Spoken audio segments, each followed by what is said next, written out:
AGN football, Arsenal 5, Bolton 1, down at a soaked Emirates Stadium. I've got Chan here with me. What did you think of the game today, mate? I think it's a fantastic game. I'm happy that he played the youngsters, and I'm happy also he mixed it with the adults, because the other team was physical.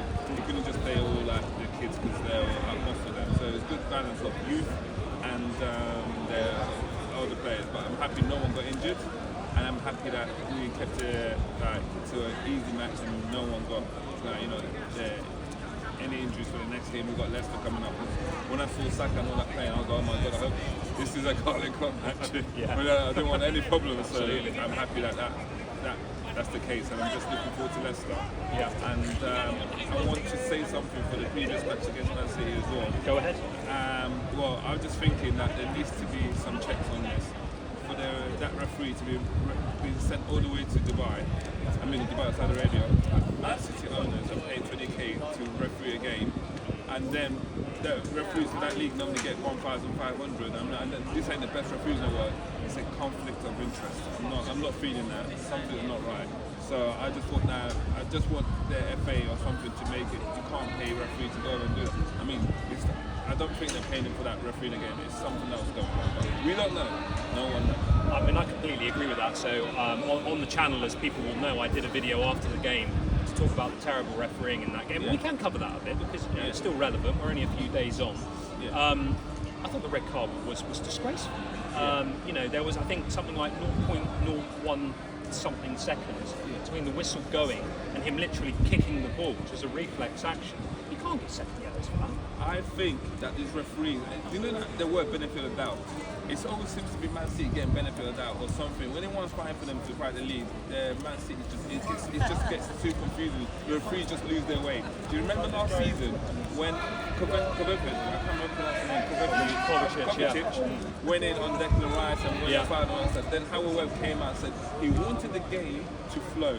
He didn't want to spoil the game. But when it comes to Arsenal, he wants to spoil the game. So then now something is going on. They're not telling us. And it's damaging the league.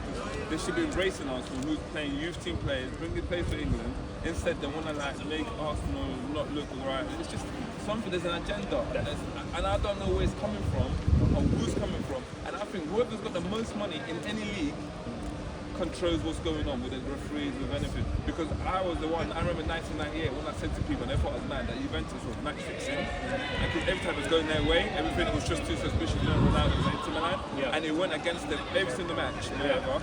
And then now, 10 years later, the Italian thing worked out that it was Juventus match fixing, and they got relegated to Serie D.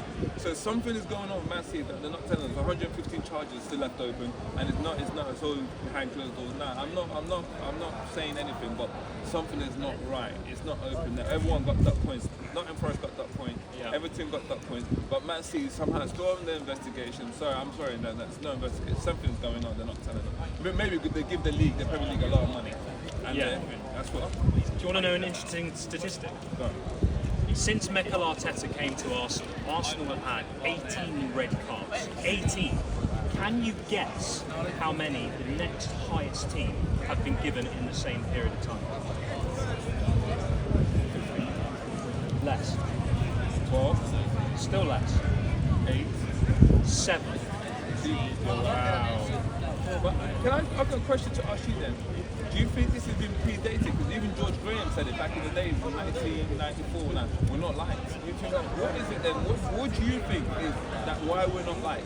I'm getting a bit angry about this sometimes. I'll give you a friend. Like, he went 49 matches unbeaten at Old Trafford, and they were just doing skullduggery. Is that the Man United players got given a leeway to know that he could do whatever he wants. He could foul, he could do whatever he wants. And it's not right for to go that far tackle. And if you watch the YouTube replay of that game, you will see that Man United player will probably give a shot, you could foul, doesn't worry, the referee will just let it flow. But after player does one tackle, Vieira or Edu, I remember, they'll get a yellow card straight. So something's not right. There's something about Arsenal, there's an agenda, and I don't know why.